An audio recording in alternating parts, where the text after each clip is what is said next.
Hey, this is Gray Cook, and wanted to talk today about a topic that is of great interest. A lot of people don't understand it. Let me just throw it out there. Exercise economy. Now, most of us hear the word economy, especially talking about financial issues and political issues involving finance, but economy basically is another word to discuss efficiency. In economy, there's a thing called the 80-20 rule.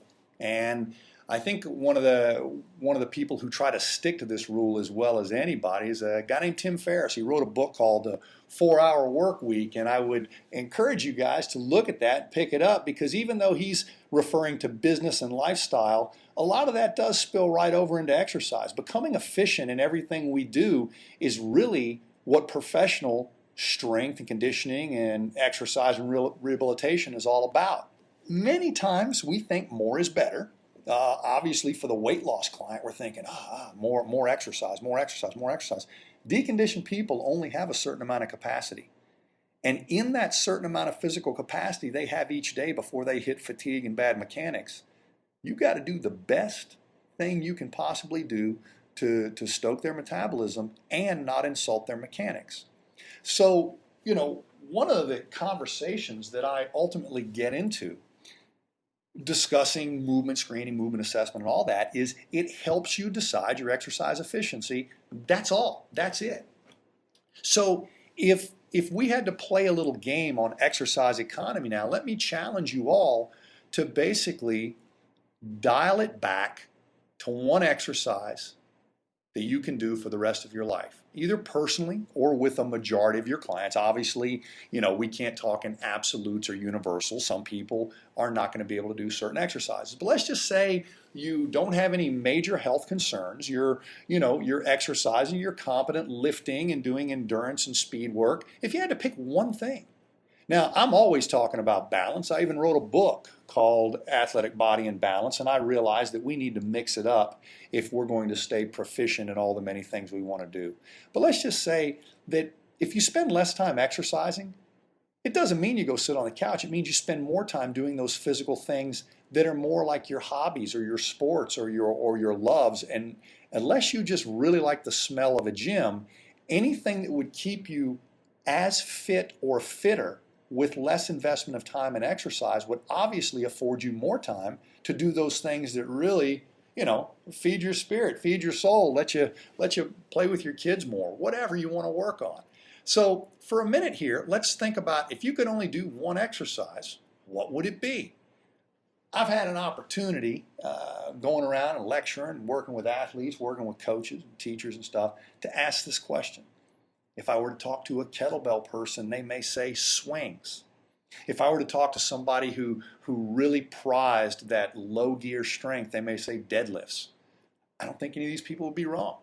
I've often said that if I had to do one weightlifting maneuver with older adults, it would probably be a deadlift because, it's not putting their arms over their head. It's keeping both feet grounded. It's not some fancy single leg stance balancing act on a BOSU. It's just simple functional strength. If you've ever seen a grandparent pick up a grandkid or get some dog food out of the trunk of the car, there's your deadlift right there, used correctly. So, everybody's going to have opinions about this. Some people may say, you know what?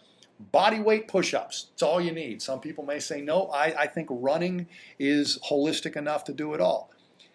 There's no answer to these questions. It's just something like the chicken or the egg that opens discussion. One of the most intelligent responses I ever heard to this question was from an Olympic weightlifting coach who said, even though I love the Olympic lifts, I would probably do a front squat push press.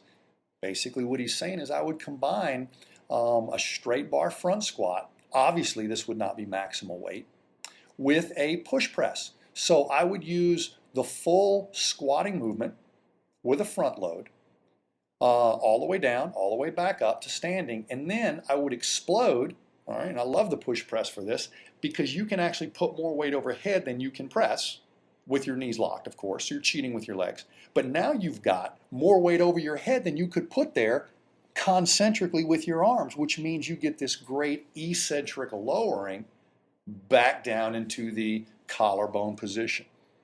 It's beautiful because if you think about it, you're exploring the triple flexion, triple extension of a squat. You get the explosion, the quick action of the legs. So legs need to be used to get in and out of position and go through full range of motion, but they also need that quick explosion. Well, you got them both. You got the deeper part of the squat, but then you got that quick explosion, because when you push press that, you really don't go that deep. It's a quick action of the leg. So slow action, big range of motion of the leg in the squat, low range of motion, quick action, push press, and now you got eccentric lowering, which really winds up being a beautiful stabilization package for the scapula. A lot of rotator cuff, a lot of scapular stability. Anytime you got weight overhead, core control becomes optimal if you're ready for it. I thought that was a great one. So if you can only do one exercise the rest of your life and you had straight bar competency, you may consider that front squat push press as a total exercise package. Some people, like the kettlebell snatch. Some people would say, nope, I think the Turkish get-up covers everything. My whole point is exercise economy. Now, think about if I allowed you 2 exercises for the rest of your life, 3, 4, and 5. But look at all the exercises you do. How many exercises do you do that aren't even in your top 8? And ask yourself, are they really, really giving me anything? Or am I just so paranoid I'm going to leave something out that I just sample a little bit of everything, hoping that I will have complete fitness, complete conditioning? I think what you'll find very enlightening is if you go back and look at the workouts that you do or the workouts that you design, and looked at it from an economy standpoint. If I could only do one exercise this day, what would it be? Well, what Brett Jones and I did when we broke down the Turkish get-up is realized there's about 30 different pieces of corrective exercise and supplementary exercise you can get by breaking down a Turkish get-up. We did the same thing this past year when we basically said, listen, a lot of people are out there swinging a kettlebell, but many of them don't really own the deadlift yet, and that is the platform that you put a kettlebell swing on. There's a lot of people out there pressing and push pressing, but if you really are compromised in your squat, your pelvis and your thighs and your hips, your lower legs and your trunk really don't work optimally. Even though you don't use a deep squat in the push press, those who deep squat get more from their push press because they're not just doing extra arm activity. They're not just descending till their tightness. They have a full deep squat. They choose not to deep squat and explode quickly. So we spent this year breaking down the swing and the push press as looking at 2 real kettlebell drills that promote athleticism.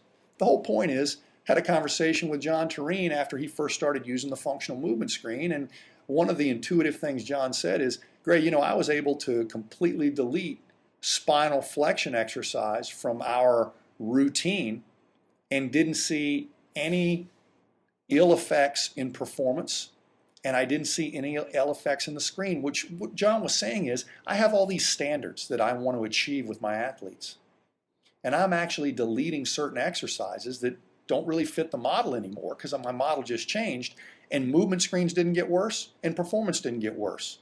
There's your 80-20 rule in action. Basically, 80% of your result is due to about 20% of your input. Part of what we're saying is continually scrutinize what you do, because many times what you're doing may not have a contribution to the outcome, but you still do it because that's the way you did it last year. So look at exercise economy. Go back and start with your favorite fundamental exercises that give you the most bang for your buck. Then find the ones that are next in line, next in line, next in line. By the time you get past 8, you're going to start seeing exercises that could probably be deleted and not change performance or outcome. Nice little mental drill to do. Just remember, Einstein didn't have a laboratory. He did mental experiments, and we can do that, and you won't even wreck your car. You just think about stuff. Exercise economy. This is Gray Cook. Y'all come see us, functionalmovement.com. Thank you.